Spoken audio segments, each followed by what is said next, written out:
Mujer que no te rindes, mujer que va adelante, la mujer que resiste mientras el cuerpo aguante, que frente a las caídas puede vencer los miedos, te lames las heridas y a empezar todo de nuevo, de par en par las puertas por si aparece un sueño, de par en par y alerta los ojos y la piel, mujer de nadie porque no tienes dueño, mujer frente a la vida tú estás de pie.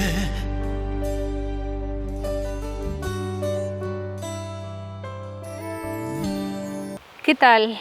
Muy buenas noches, aunque es de tarde.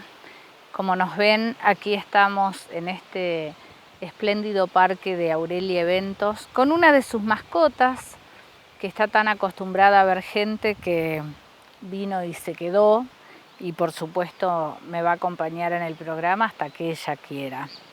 Bueno, estamos empezando diciembre, tuvimos algunas interrupciones en las grabaciones de programa por algunas cuestiones familiares que me obligaron a viajar bastante, pero ya llegando fin de año la propuesta es entregarles a ustedes un resumen de todos los programas con los principales momentos de las charlas que hemos mantenido, tan interesantes, tan amigables, tan sinceras, con todas las mujeres que se prestaron a ser parte de este programa Historias de Mujeres Valientes. Así que vamos a hacer una recopilación de algunos fragmentos de esos programas y los vamos a ir entregando en una serie de 2 o 3 no más, que los vamos a ir viendo durante el mes de diciembre. Así que yo desde ya les agradezco un montón que nos hayan acompañado como espectadores en este ciclo, mandándonos muchos mensajitos, contándonos que muchas veces lloraban frente a la pantalla con las historias de vida que a corazón abierto nos contaron las mujeres que me acompañaron en esta mitad de año donde surgió este programa, donde quisimos poner justamente en relieve, en valor, la fortaleza de tantas mujeres que han atravesado por distintos pasajes de su vida muy complicados y otras no tanto, pero que de todas maneras todos los momentos requirieron de la toma de decisiones, de mucho valor y por supuesto mucha fe y mucha esperanza para lograr la meta que se habían planteado. Así que gracias por supuesto por acompañarnos y lo primero que vamos a repasar hoy, se va mi mascota, es un pasaje de uno de los programas que más impactó, que es el que grabamos con Roxana Ortega Filesevich, una mujer que sufrió violencia de género extrema de parte de su ex marido, una mujer que estuvo en coma no sabe cuánto tiempo porque no tuvo atención médica, pero una mujer que decidió que su vida no iba a ser esa y escapó de ese infierno y recuperó toda la riqueza que ella tiene. Y por supuesto siguió adelante con su profesión exitosamente y pudo recuperarse de esas heridas y hoy transita la vida con mucha más sabiduría, por supuesto, con mucha más fortaleza y viviéndola a pleno para recuperar a lo mejor un tiempo que de alguna manera perdió. Así que para empezar el programa de esta noche las dejo con el fragmento de ese programa que grabamos por allí, por el mes de agosto calculo, no tengo exactamente la fecha ahora, pero que causó gran impacto y queremos recordarlo de esta manera.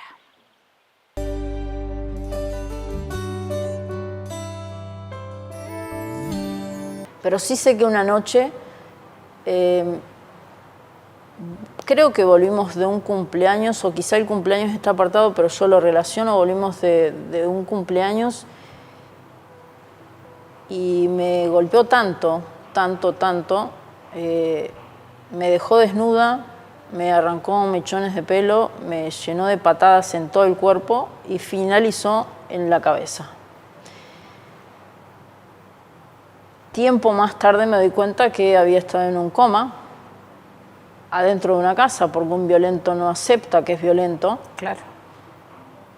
Y lejos de llevarme a una clínica, a algún hospital, a algún lugar para que me pudiesen curar, quedé ahí sin saber cuánto, y no sabes sin cuánto saber tiempo. cuánto tiempo estuve en coma. Di una bocanada de sangre, no de aire, siempre me lo acuerdo, y sé que apoyé esta mano, la derecha, y dije, yo de mi vida voy a hacer algo mejor. Cuando pude decirlo, no sé cuándo lo dije. En el mientras tanto que me estaba yendo, porque sé que estuve en un coma, porque por 1000 motivos terminé desnuda, golpeada, lastimada, sin pelo, muy flaquita.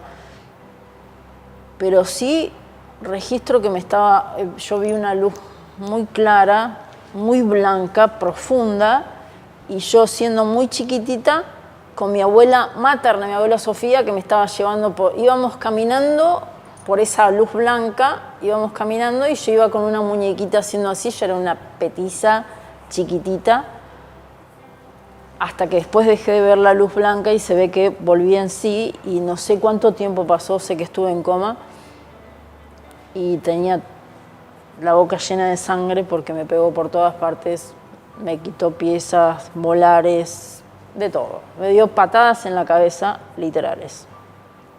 Persona que tiene el golpe prohibido con un hombre porque practica boxeo, kung fu y sipalki. Roxana, ¿y cómo saliste de eso? Con coraje.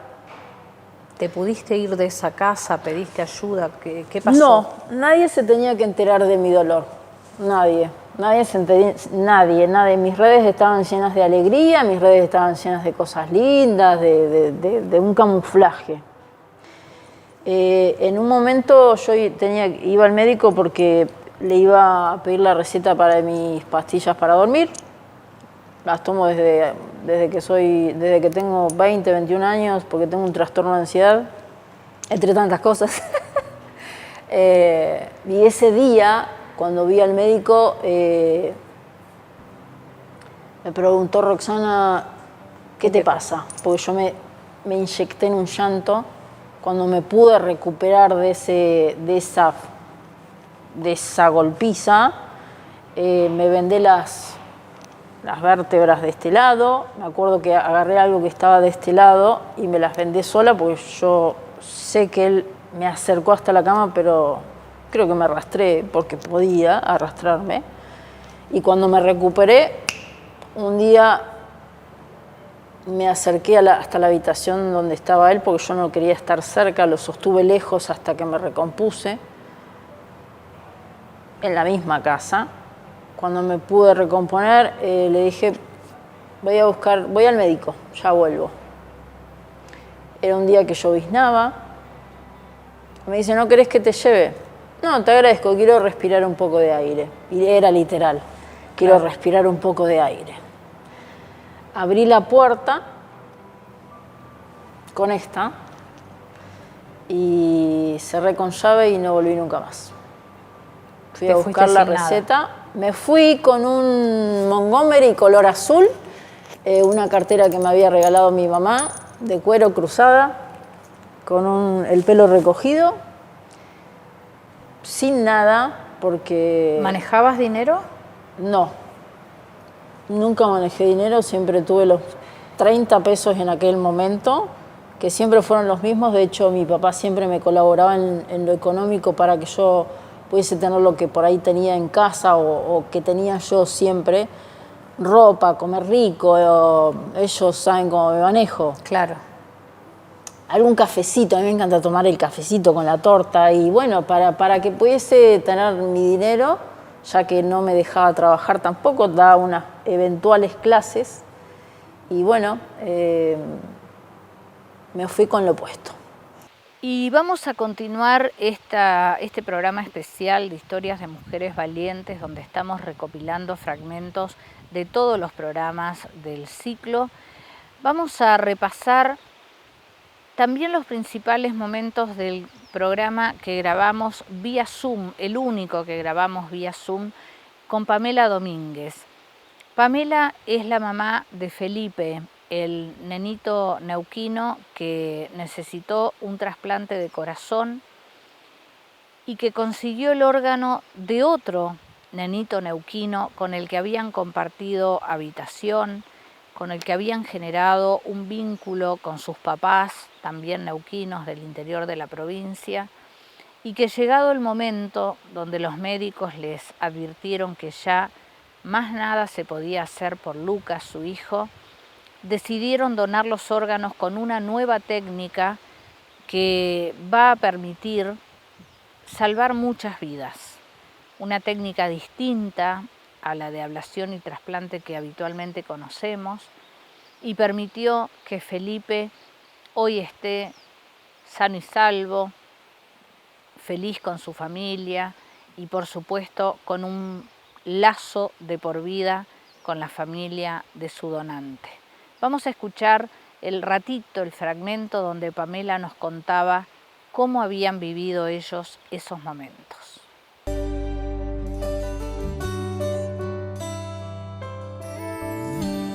Luca había recibido un trasplante de hígado, se estaba recuperando cuando nosotros llegamos al italiano y se da justo que compartíamos un sector de la hiperterapia, estábamos en cama contiguas. Bueno, la enfermera comenta que éramos ambas familias de Neuquén, entonces inmediatamente empezamos a hablar con Pau, su mamá. Lucas se recuperó, pasaron creo que ellos primero una habitación y después pasamos nosotros otra vez compartiendo la habitación. Hicimos un vínculo, bueno, de ahí surge esa canción que contamos varias veces que ella le cantaba a Luca, que es Las hormiguitas van marchando, pam, pam, pam. Y yo le decía, bueno, cantá más fuerte, cantale para los dos, porque la cantaba una y otra vez, era una canción que a Luca lo calmaba. Y bueno, Luca se recupera, se vuelven a Neuquén, ellos son de Cutralcó, de Plaza Winkle. De hecho, su familia cuando llegaron a Neuquén los esperaron con Minion en el aeropuerto y nos escribían que cuando volviéramos nosotros, ellos también nos iban a esperar a nosotros.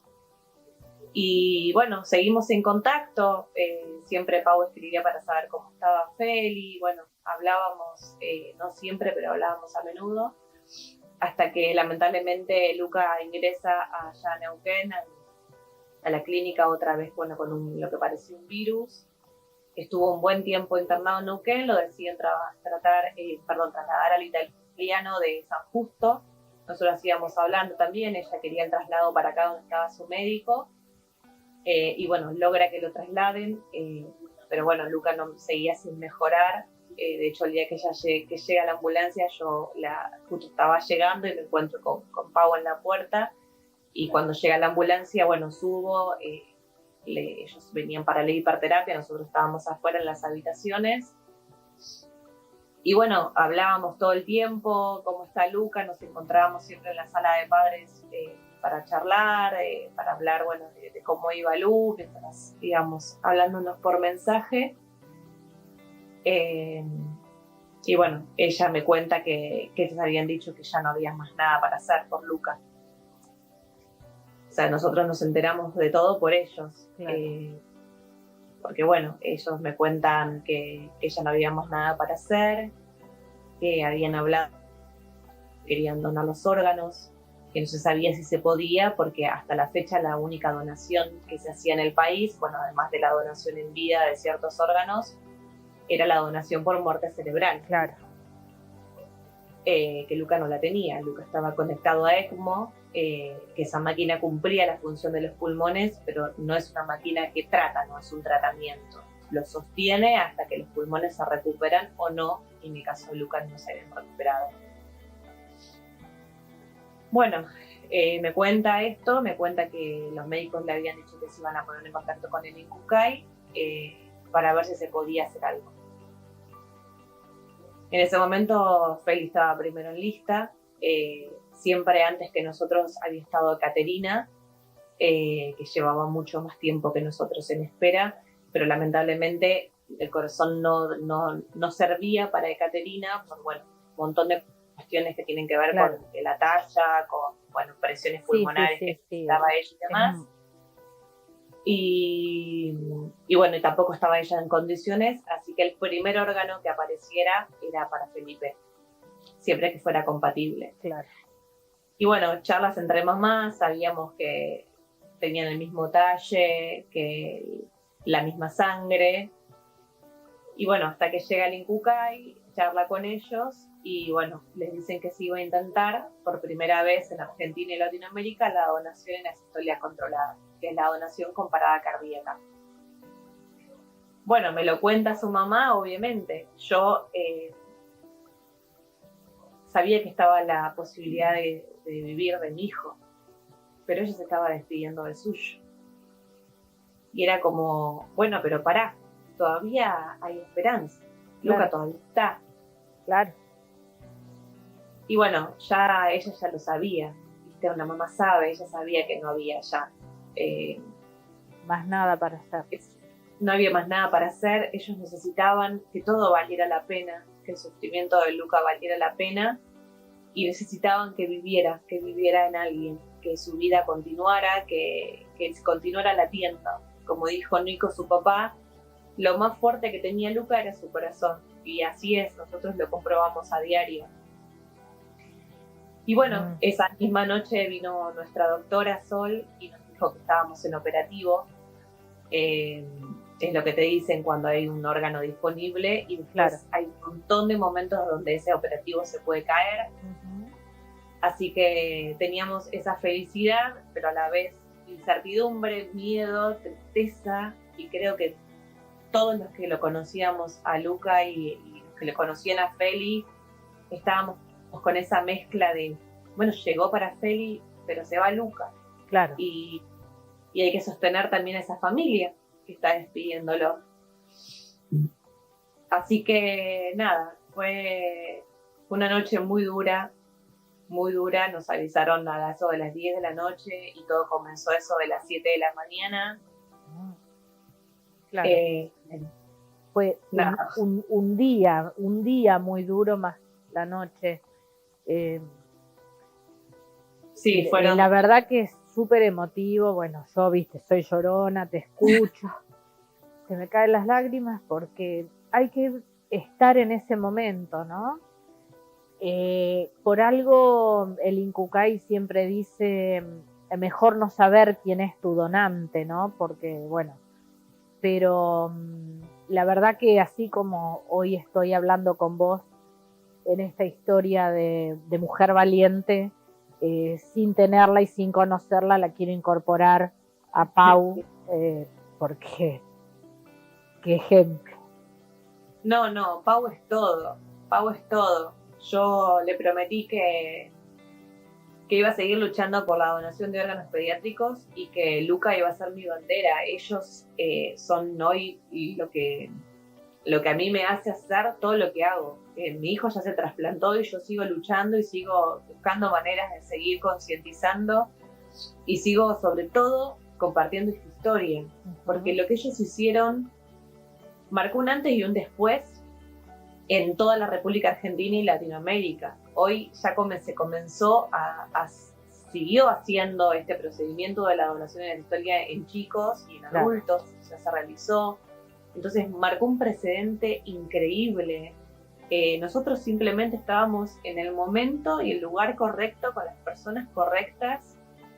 Mi hijo tuvo, no sé si suerte, el destino quiso que él y Luca se juntaran que de esta manera, porque podría haber sido también un trasplante tradicional, y ellos quisieron que no, ellos dijeron, nosotros queremos donar los órganos de mi hijo, y se pudo, y salvaron una vida, y salvaron la nuestra, salvaron la vida de toda mi familia, y la salvaron, creo que van a salvar miles, porque esto se va a seguir haciendo, y la historia se sigue compartiendo, y la gente quiere donar, y la gente, esto que vos decías recién de comúnmente el INCUCAI recomienda, hoy la gente quiere conocer a su donante. Claro.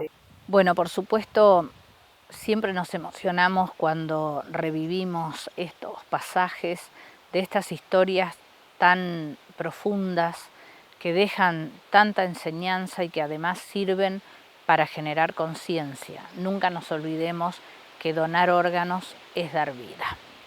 Y ahora vamos a ir a una historia que quizás comparada con otras es mucho más simple, pero es la historia de vida de miles y miles de mujeres en todos lados.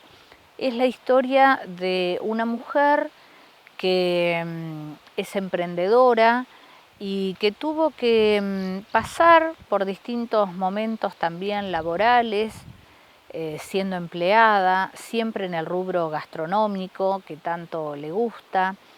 Tuvo que atravesar también situaciones familiares y de parejas complicadas, paralelamente a tener un trabajo que la demandaba en horarios nocturnos, criar a sus hijos, hasta que, bueno, logró rearmar su pareja, lograron superar la pandemia reinventándose y finalmente les llegó la gran oportunidad de ser dueños, de ser emprendedores a full y poder administrar la concesión del kiosco que funciona en la Escuela de Música de la ciudad de Neuquén, que es bastante más que un kiosco, porque la verdad que allí los centenares de niños y adultos que pasan por ese ámbito de estudio tienen allí su momento de distracción, el momento para tomar algo, para comer algo rico, todo elaborado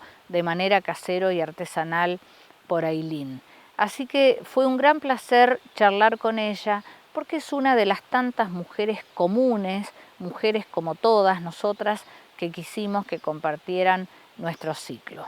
Allí va entonces el fragmento del programa con Ailín Choque.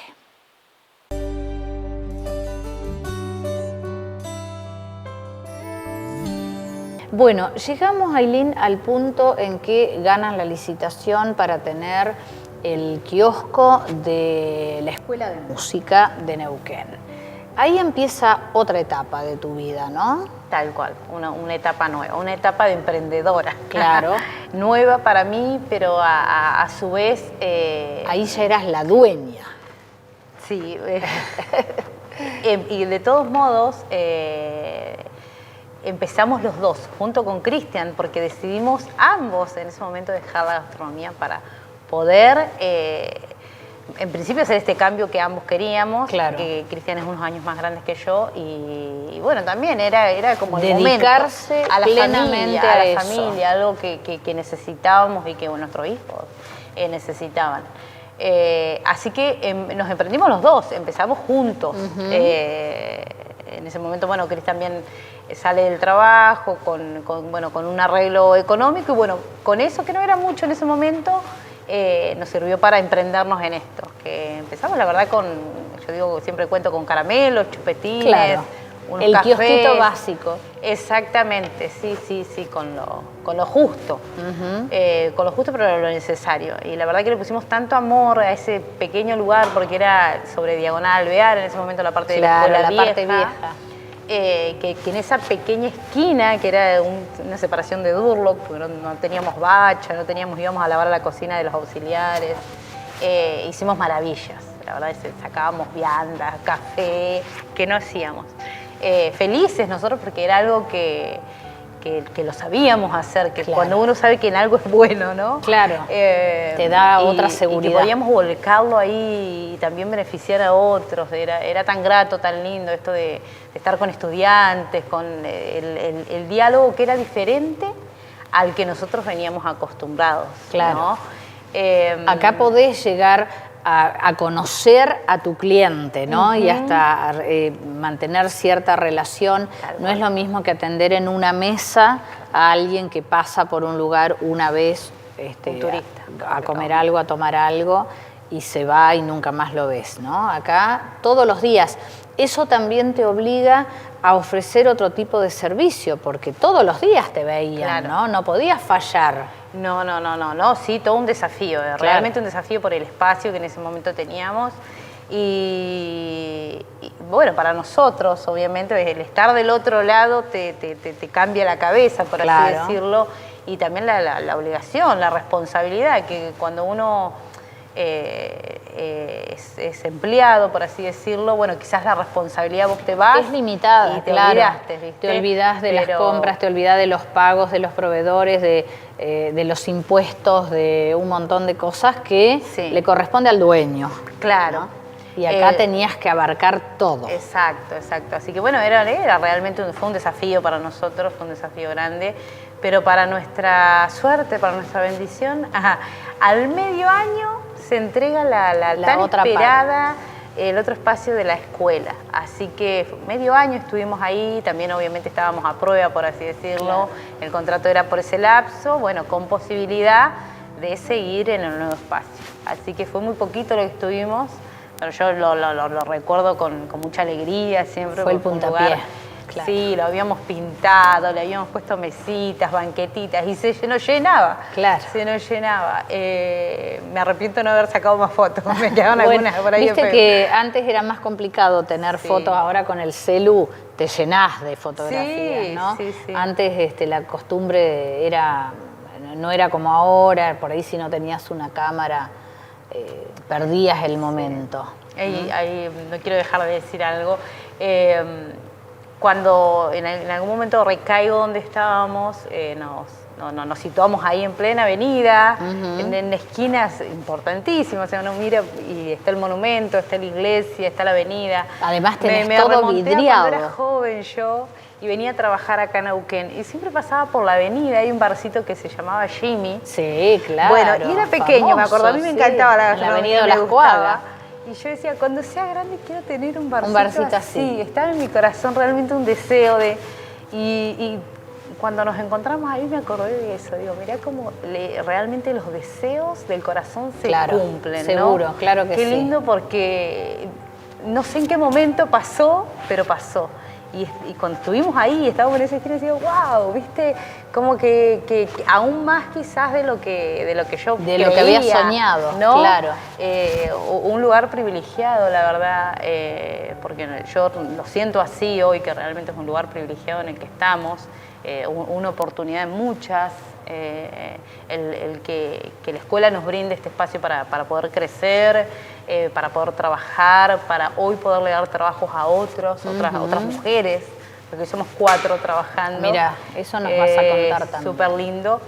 Así que bueno, no me quería olvidar de decir eso porque cuando nos cambiamos a ese espacio fue lo primero que pensé. Claro. Bueno, ahí compartíamos una brevísima historia, parte de la charla de 1 hora que mantuvimos con Ailín y pudimos conocer un poco la historia de esta mujer valiente también, porque muchas veces tuvo que tomar decisiones hasta poder lograr su meta.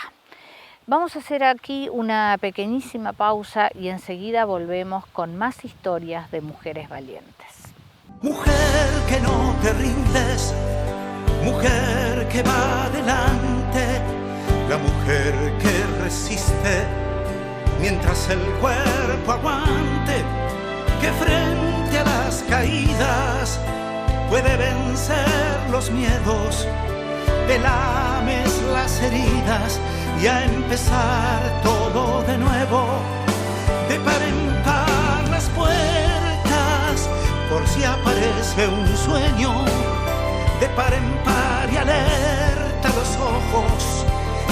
piel, mujer de nadie, porque no tienes dueño. Mujer, frente a la vida tú estás de pie.